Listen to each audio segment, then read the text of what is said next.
Hello everyone! Tara, samahan nyo naman ako ngayong magluto ng sotanghon soup kasi malamig yung panahon ngayon dito at maulan. Kaya kailangan natin kumain ng soup para hindi tayo lamigan. Ayan guys, hindi ko na sinimulan sa pagluluto yung video na to at madali lang naman yung gawin. Igigisa mo lang yung onion, garlic, then naglagay pala ako dito ng aswete para pampakulay. Masarap din kasi yung lasa na may aswete nito guys, kaya itry nyo.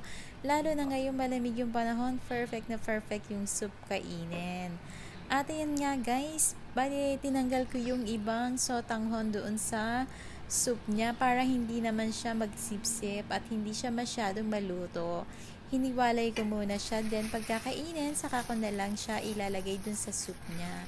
At ayan guys, naglagay pala ako dito ng egg at syempre hindi mawawala yung ating garlic para mas masarap yung ating soup. At nag-additional din ako dito ng pepper kasi gusto kong medyo spicy ng konti. Ayan lang guys, thank you for watching my videos and let's eat!